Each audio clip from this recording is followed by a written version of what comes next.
Now in this video I am going to discuss about the regulation of the cell cycle that occurs at each and every checkpoint. Now in the previous video I discussed about the checkpoints that are present or that regulates the overall cell cycle. This is the gap 1 phase, G1 phase or growth 1 phase, synthetic phase, G2 phase, and this overall is the mitotic phase. And from G1 to G2 is the interphase. Now we have seen that there are checkpoints at each of these transition, we can say, and these checkpoints are regulated by a complex of protein, that is cyclin and cyclin dependent kinase.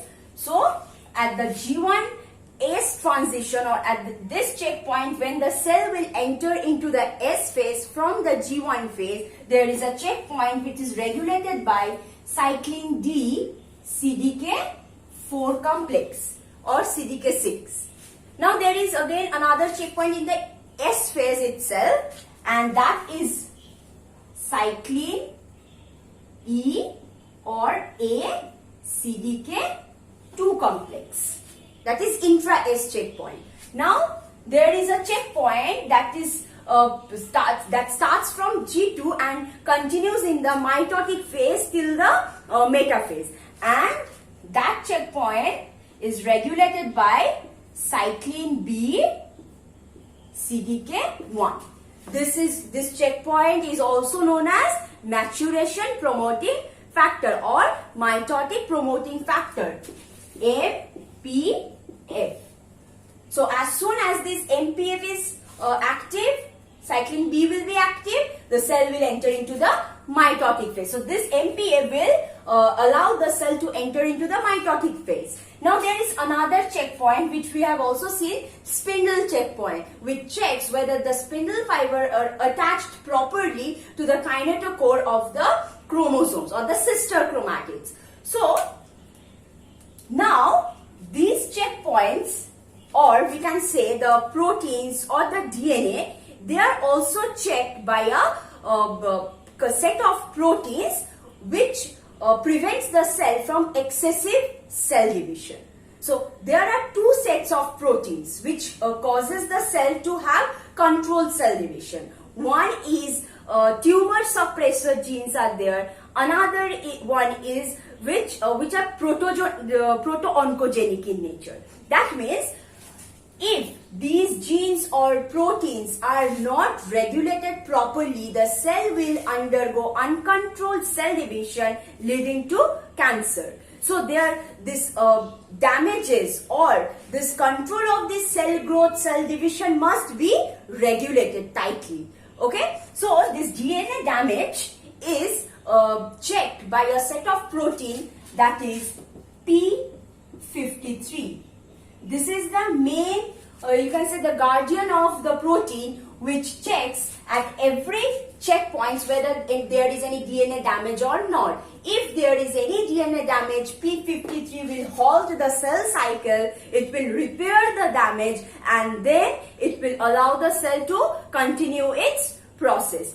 And if the repair is not complete or it is not repairable, then this P53 will force the cell to undergo apoptosis, that is cell division. So like this we have two checkpoints. We can say there are two sets of protein which will regulate the two checkpoints.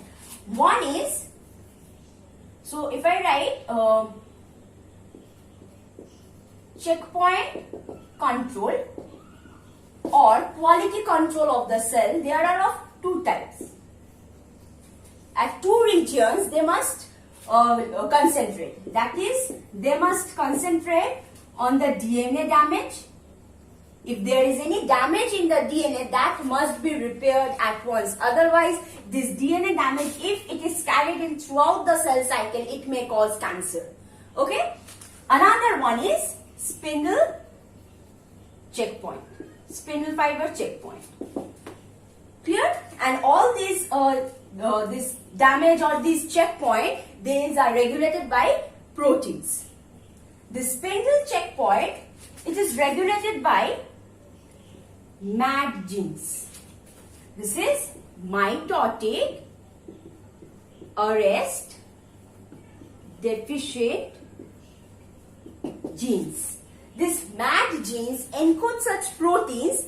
It binds to the kinetochore of the chromosome. So this MAD protein, it binds, so it blocks the kinetochore position. So binds the kinetochore. So what is happening when this MAD gene is bound to the kinetochore? The spindle fibers cannot bind it before anaphase. Now when that cell is entering into the anaphase, this is removed, and this, then the spindle fiber attaches to the kinetochore and the two daughter chromosomes are separated. Now, if this MAD genes undergoes any mutation, if this undergoes mutation, in that case, this is unable to bind to the kinetochore position at the kinetochore region of the two sister chromatid. So, since it cannot bind to that region, the daughter cell will not get equal amount of chromosome. So, one cell will have too many number of chromosome, and this condition is called aneuploidy.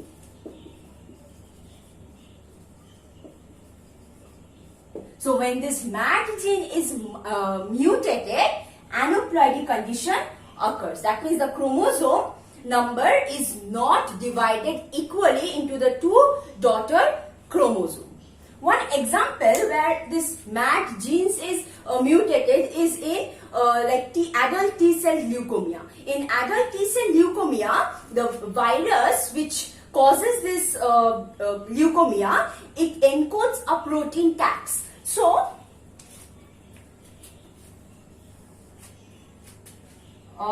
we have the virus which is called human leukotropic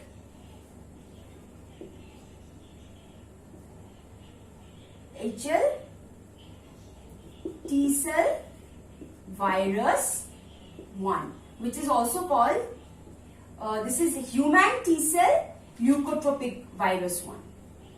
Sorry, this is human T cell leukotropic virus 1, HTLV1. This HTLV1 causes the T cell leukemia in adult. How does it cause? This virus encodes a protein. It encodes a protein named TAX. This TAX protein binds to this MAD. So this TAX binds to MAD. Thus, MADs fail to attach to the kinetochore region.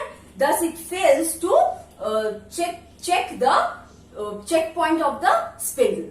So, it cannot check whether the chromosomes are divided equally or not.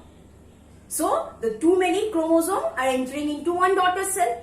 So, aneuploidy situation or condition is taking place. So, this is how this MAD gene is regulating this spindle fiber checkpoint.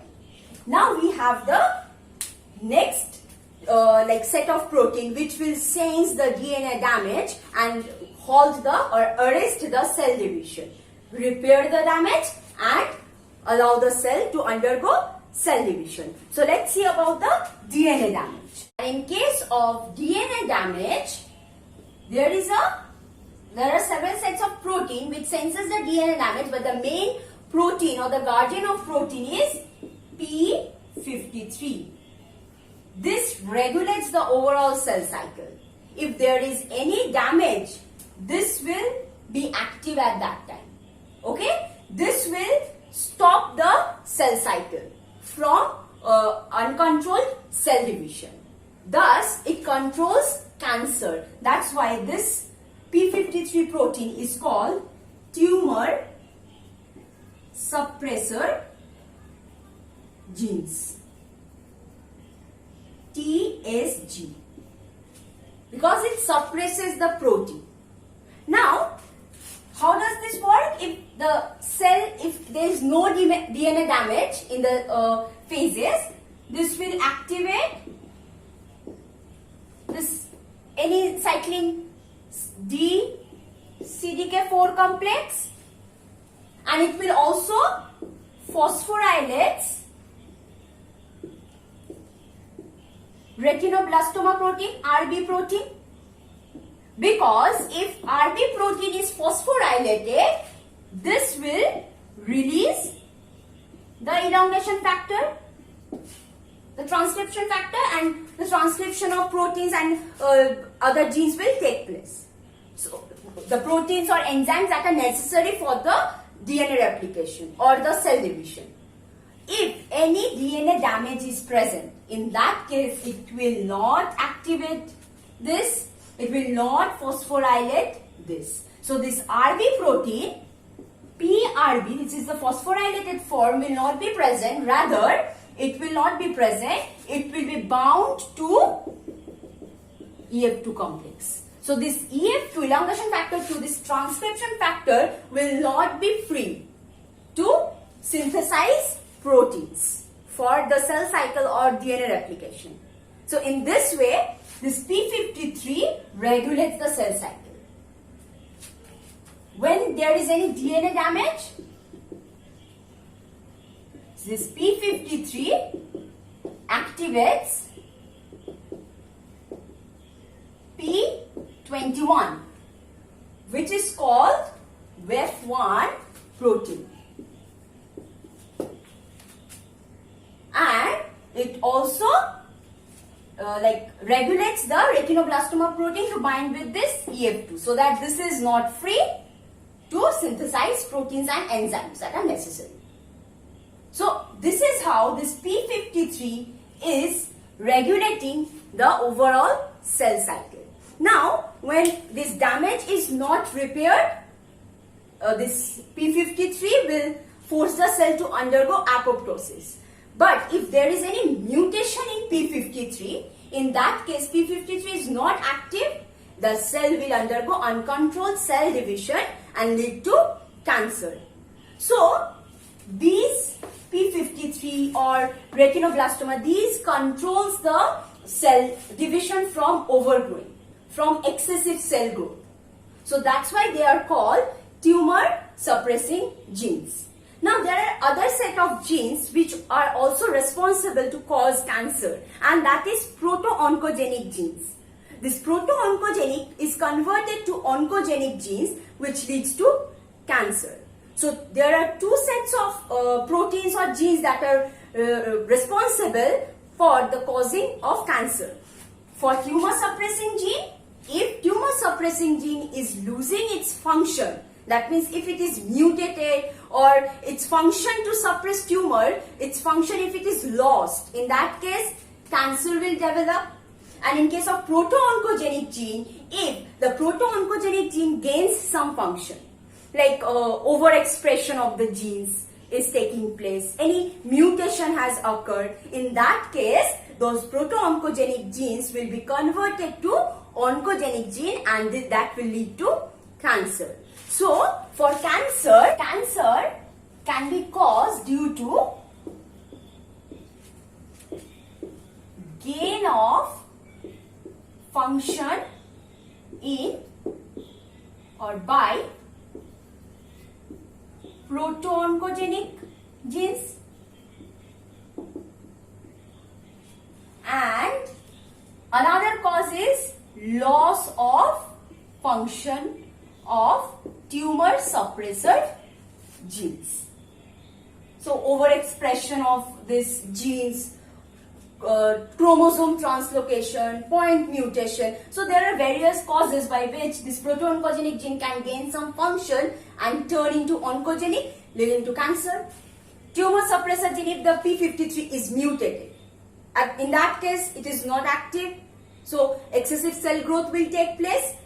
it will cause cancer. So mainly this proto-oncogenic gene is responsible for cell growth and cell proliferation. That's why if it gains any function, the cell growth will be uncontrollable. Okay, so there will be excessive cell growth. Okay, but this genes, they suppress tumor. So if its property of suppressing tumor is lost, it will cause cancer. So if I say the examples of, example is P53 is there, retinoblastoma protein is there, then anaphase promoting factor is there, anaphase promoting complex. For oncogenic, you have many examples like MYC genes, you have RAS genes, any epidermal growth factors, all the growth factors they cause, they are all proto-oncogenic genes. There are several other genes, okay? Another important thing is that the alleles for these genes, this is the first point for causing cancer. The second point, for tumor suppressor gene, both alleles of these genes, must be mutated. It must be mutated. So if there is mutation in one of the alleles, then it is also fine. But in proto-oncogenic gene, one of the two alleles mutated, if mutated, causes cancer. Okay, so this point is very important. For tumor suppressor genes, both the alleles must be mutated, but for this, one mutation in one allele is sufficient to cause cancer. So this is very important part. Okay. Next, I'll show you one diagram where this overall regulation will be shown, and it will be very clear to you how different proteins are there which is controlling all the transition of the checkpoints in the cell cycle. So this is an overview of the control of the checkpoints. So you see the first checkpoint, the G1 checkpoint, which senses any DNA damage. So first one, DNA damage checkpoint. So all these checkpoints mainly senses any DNA damage.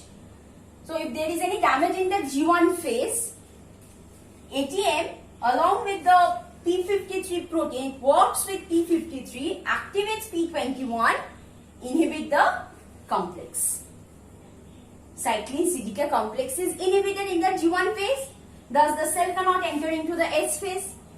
Next, if there is any damage in the S phase or any DNA replication damage, in that case, there is same ATM protein is there which works with P53. This activates P21, inhibit this complex. On the other hand, there is ATM also regulate another set of protein which is CHK12, and this inhibit CDK25 because CDK25 activates this complex. Same at the mitotic phase entry, there is again ATM, you can see, regulating P53, activating P21, blocking the activity of cyclin A, cyclin CDK1. On the other hand, there is another set of protein which is ATR, which is regulating CHK12, blocking CDC25, this activating CDC25, which in turn blocks this complex. So these are the different DNA damage checkpoints, and these are the proteins which controls this checkpoint. And there is also spindle assembly checkpoint, as I have said that in this spindle assembly checkpoint is regulated by MAD protein. So MAD2 protein blocks that kinetochore position, and when the cell enters into the anaphase, it is removed. So this MAT2, it blocks the APC cyclic complex. Clear? Now one more thing is that this P53 has an antagonist protein. That means there is one protein which inhibit the activity of p53, and that is MDM2. So this MDM2 inhibits the activity of p53.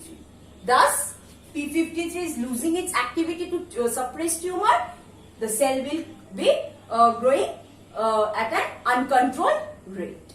So this is an overview of the regulation of cell cycle, and you can see this how cell cycle, if it is not regulated properly, it can lead to cancer.